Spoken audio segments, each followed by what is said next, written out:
Standard 10 function 12 number talking about alternative એટલે કે વિકલ્પ દર્શક. આ ફંક્શનનો ઉપયોગ આપણે વિકલ્પ દર્શાવવા માટે થાય છે, એટલે કે બે વિકલ્પોમાંથી કોઈ એકની પસંદગી કરવા અથવા બેમાંથી એક પણની પસંદગી ના કરવી હોય ત્યારે આપણે આ ફંક્શનનો ઉપયોગ કરીએ છીએ.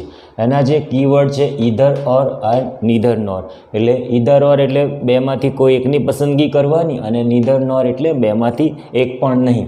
એક્ઝામ્પલ જોઈ લઈશું આપણે. I will visit either Saputara or Mount Abu this week. આ અઠવાડિયામાં કાં તો હું સાપુતારાની મુલાકાત લઈશ કાં તો માઉન્ટ આબુની મુલાકાત લઈશ. Second example, he spoke neither English nor French. તે ઇંગ્લિશ પણ નથી બોલતો કે નથી બોલતો ફ્રેન્ચ, બેમાંથી એક પણ ભાષા બોલ્યો નહીં. Indicating contrast. ઇન્ડિકેટિંગ કોન્ટ્રાસ્ટ એટલે કે વિરોધાભાસ દર્શક. આ ફંક્શનનો ઉપયોગ બે વાક્યો વચ્ચે વિરોધાભાસ દર્શાવવા માટે આપણે કરવામાં આવે છે. એના જે કીવર્ડ છે બટ, યટ, સ્ટીલ, ધો, અલ્ધો, ઇન્સ્પાઇટ ઓફ, ઇવન ઇફ, આ એના જે કીવર્ડ છે. એક્ઝામ્પલ જોઈ લઈશું. Ramu is thin. Ramu thin છે, પતલો છે, but he can work hard, પરંતુ તે સખત મહેનત કરી શકે છે.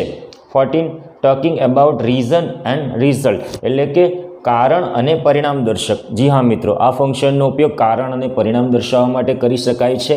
બરાબર છે. એના કીવર્ડ છે since, as, because. Since, as, because એ કારણ સૂચવે છે અને સો અને ધેરફોર એ પરિણામ સૂચવે છે. એક્ઝામ્પલ જોઈ લઈશું. Mona did not go to school because she was sick. Mona શાળાએ નહીં ગઈ કારણ કે તે બીમાર હતી. Second example, Mona was six.